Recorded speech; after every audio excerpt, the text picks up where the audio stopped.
Inside a freezing mud hut, Budia screams in the agony of childbirth.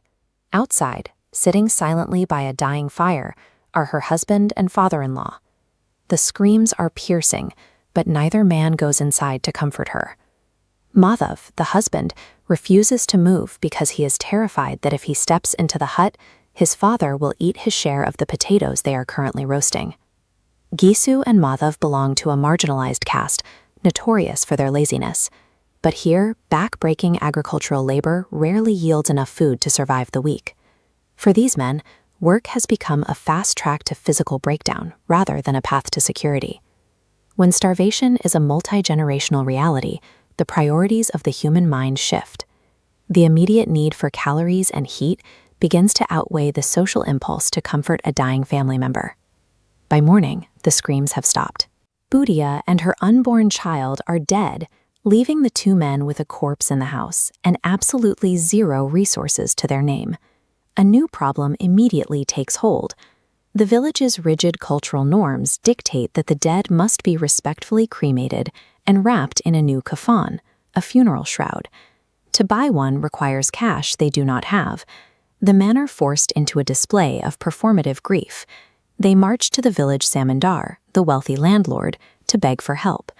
This is a man who actively despises them and has frequently beaten them for their debts. This setup creates a sharp paradox. The community must decide how to react to a woman who was allowed to die in neglect, but whose corpse now demands financial respect. While Budia was alive and suffering through labor, not a single person in the village offered a penny for medicine or a doctor.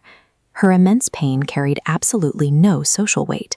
But the moment she is dead, the social taboo of an uncremated body takes priority. The hostile landlord reluctantly throws then 2 rupees to avoid the spiritual stain of the situation, and other villagers pool together another 3. This chart shows the sudden economic shift. Yesterday, 0 resources for medicine. Today, a 5 rupee fortune strictly earmarked for the funeral. A starving living person is ignored, but an uncremated body is a spiritual threat. The money locks into a cloth, destined for ashes. Budia's physical body only acquired a measurable economic value the moment she stopped breathing. As evening falls, Gisu and Madhav walk toward the market to purchase the kafan and firewood. For the first time in their lives, they feel the rare, heavy weight of 5 rupees in their pockets. Gisu pauses to consider a grim logic. He wonders why they should spend their only fortune on a pristine new cloth, only to watch it turn to smoke a few hours later. Drawn by a shared instinct, they abandon the search for the shroud. The 2 men step off the main path and into a liquor shop. For the chronically starved, this is a twisted but functional economic choice. They are prioritizing high-yield physical relief over a socially mandated investment in ash. Inside the tavern, they indulge in a feast. They buy liquor, fish, meat, and puris, devouring the food with the frantic intensity of starved animals.